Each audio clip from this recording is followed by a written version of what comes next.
Hello, this is cybersecurity expert Reginald Andre, and we are live today talking about the supermarket and pharmacy company called Kroger. And unfortunately, they are in the news because they recently got hacked. So, in our video today, we are going to talk about what happened, and we're also going to talk about how you can use this lesson learned to apply it to your business to make sure that this doesn't happen to you. So before I get started, if you haven't already, please go ahead and like and subscribe our page. It really helps our algorithm, and we really appreciate the love that we get when you do like and subscribe to our page. So let's get started. So what happened? So Kroger, which is again the supermarket company, they were using a legacy software. So a legacy software is essentially a application that is old and no longer supported by the manufacturer. So, for example, you could have maybe Microsoft Office. Their 2003 version would be considered a legacy software because they no longer support it, they no longer supply it, and since then they went to Office 2010 and so forth. So if you get the point of what a legacy software. So in this case, Kroger is using a legacy software, and it is called Accellion.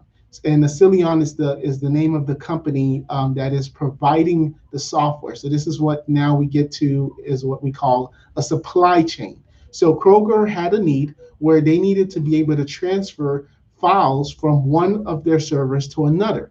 So long before there was Dropbox, before there was Google Drive, before there was OneDrive, all of these file sharing applications, Accellion created what was called a file transfer appliance.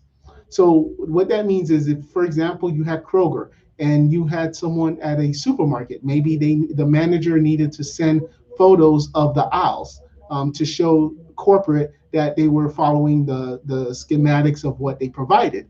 Well, you couldn't email such a big file. So what Kroger would do is that they would use this file transfer appliance, and they would then use that to send large files from point A to point B. The only problem is that Kroger was using this system, and now this system is more than 20 years old and is considered a legacy system. So Accellion is the one who is providing this FTA, file transfer appliance, and their system is using an operating system which is derived from a Linux called CentOS.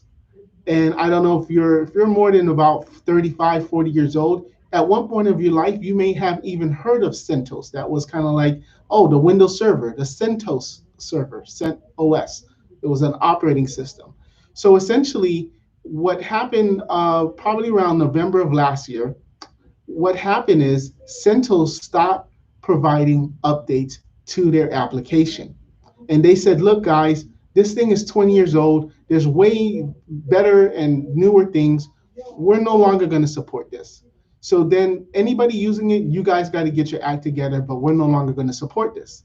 And Accellion also provided notice to all their customers saying, look, this FTA, file transfer appliance that we're using, this is super old. We are no longer going to support this. So now they tell their customer Kroger. So now Kroger, for whatever reason, was not able to move all of their supermarkets, move all of their offices out of the system. So now hackers know that CentOS is no longer going to be providing the updates to their systems.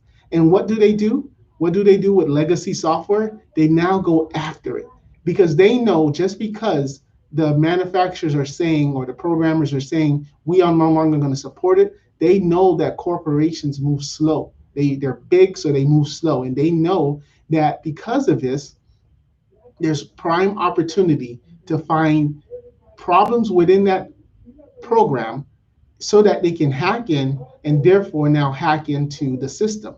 So in this case, Kroger really didn't do anything wrong. It's not like they left the keys to the door open.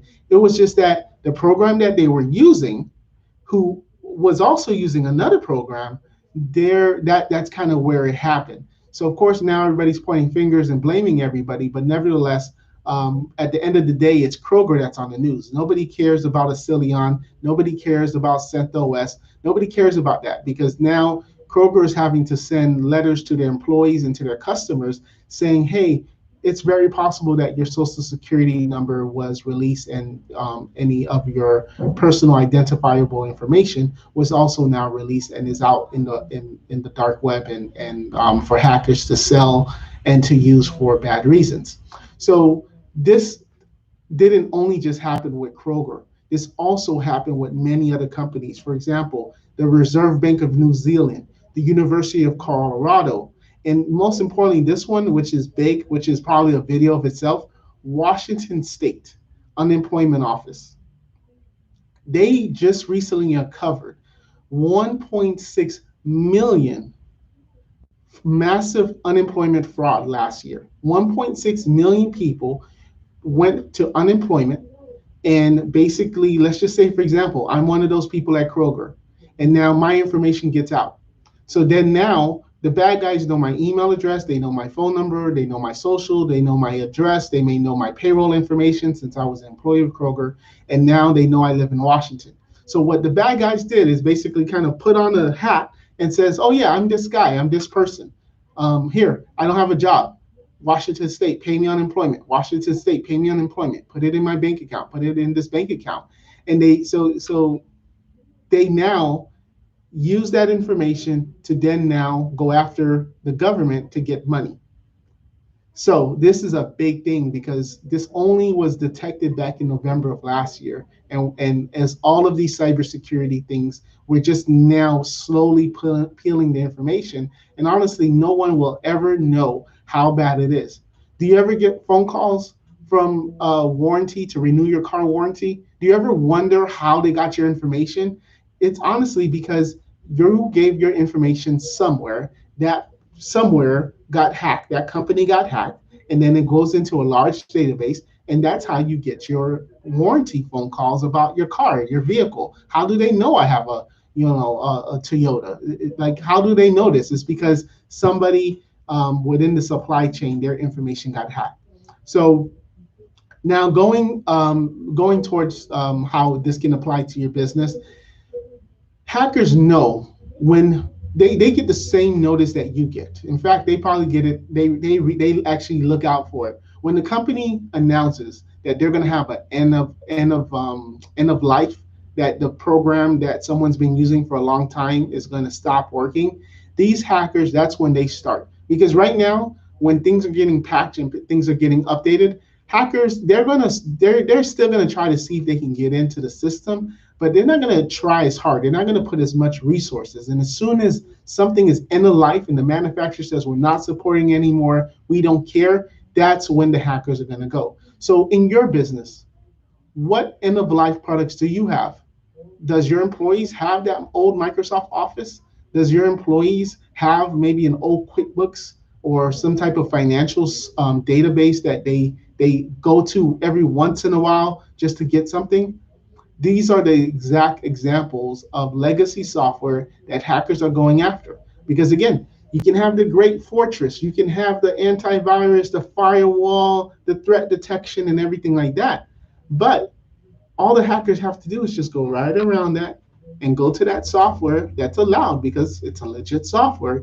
And then they use that legit software to then get into your system. So at the end of the day, what happens? You're going to now get reputational damage, and people may say, you know what, Kroger, I don't trust you with my information. You, for whatever reason, decided not to upgrade your systems. All of these people's information now is being sold on the dark web. Why should I go to you to fulfill my pharmacy subscription? How can I now trust you? And that's exactly what's happening now. And of course, when that happens, you're going to get lawsuits. You're going to get we're talking about employee information. We're talking about pharmacy information. You have HIPAA now that's going to now, you're going to have investigations to see if patients' information, their medical records information, their employees' medical records information, what information was now out there. And like I said, at the end of the day, it's going to be customers that may not trust. So definitely you don't, for your business, want to be put in that situation where customers don't trust you. Customers don't want to do business with you because you did not have you did not take the security measures to protect your business. So that's all I have for you today. If you stayed this long, I again encourage you to like and subscribe to our channel. We try to go online about 2 to 3 times a week and just provide information about what's on the news and how to protect your business, because that's what we care about. The cyber threat is real, and we want to be sure that your business is protected from being hacked. All right, take care.